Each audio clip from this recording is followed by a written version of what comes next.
दोस्तों नमस्कार। मैं प्रमोद कुमार। सभी भाई बहनों को मेरा प्यार भरा नमस्कार। मैं खजूली मधुबनी से हूँ और 24 लिंग का जो इतिहास है उस पुस्तक से मैं आज जो जितने भी 12 लिंग हैं 42वां अध्याय से ले रहा हूँ।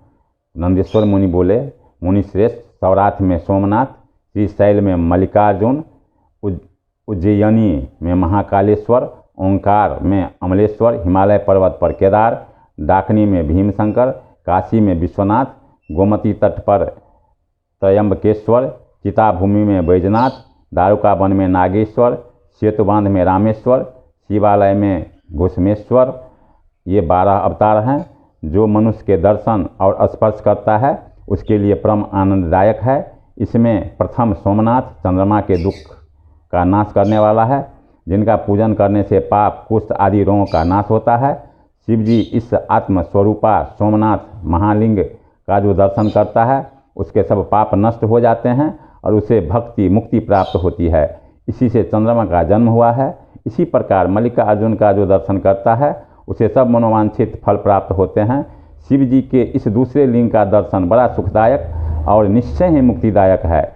तीसरा, उज्जैन में महाकाल नामक लिंग का दर्शन करने से सब कामनाएं पूर्ण होती है, अंत में उत्तम गति प्राप्त होती है।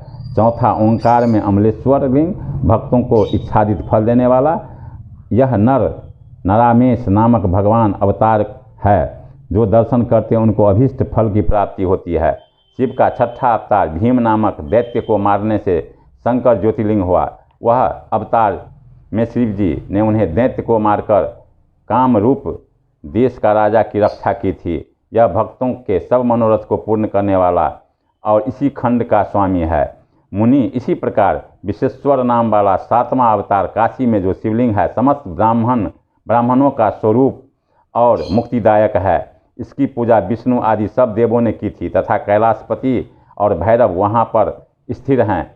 ये यहाँ ज्योतिर्लिंग स्थिर अपनी पूरी के स्वामी तथा मुक्तिदायक और स्वर्ग सिद्धि स्वरूप है।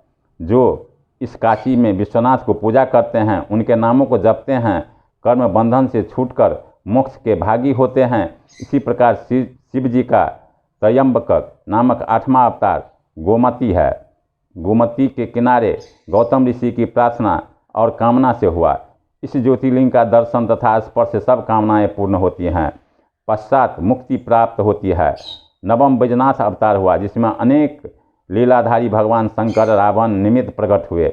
जब रावण शंकर जी को लेकर जा रहे थे तब शंकर जी बहाना बनाकर ज्योतिर्लिंग स्वरूप से चिताभूमि में स्थिर हो गए और बैजनाथेश्वर नाम से प्रसिद्ध हुए।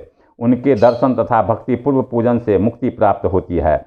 बैजनाथ मकर के इस महात्म को जो पढ़ता या सुनता है उसे भगवान भक्ति प्रदान करते हैं।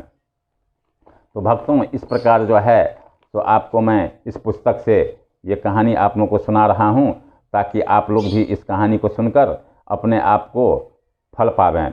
10वां नागेश्वर अवतार अयोध्यापुरी में हुआ। शिव जी के इस लिंग का दर्शन और पूजन करने से महापापों का समूल नष्ट हो जाता है।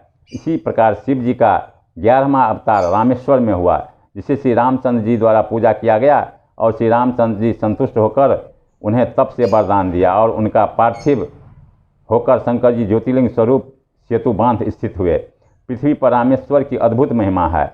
रामेश्वर लिंग भोग तथा मुक्ति देने वाला तथा भक्तों को कामना को पूर्ण करने वाला है। जो मनुष्य रामेश्वर महादेव को श्रेष्ठ भक्तिपूर्ण गंगा जल से स्नान करता है वह जीवन मुक्त होता है।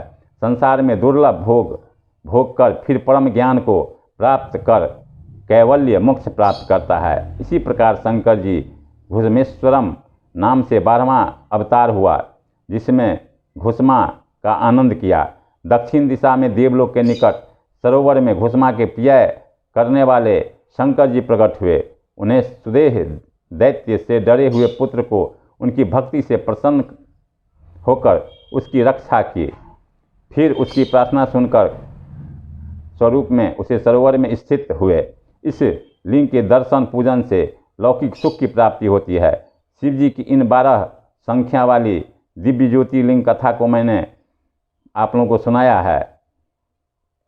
जो इसको पढ़ता है या सुनता है वह पापों से छूटकर भोग मोक्ष को प्राप्त हो जाता है। यह 100 अवतारों का सत्य रुद्र नामक संहिता और कामनाओं के फल को देने वाले हैं। जो उन्हें मन लाकर पढ़ता और सुनता है उसकी सभी मनोरथ पूर्ण होते हैं। बोल बम बोल बम। इन सभी अभी अगर आपको ये कहानी पसंद आया हो, ये आपको लगे कि हमको इससे अच्छा होगा, तो आप एक लाइक और सब्सक्राइब ज़रूर कीजिएगा। मैं वीडियो को यहीं विराम देता हूँ। जय हिंद, जय भारत, बोल बम बोल बम।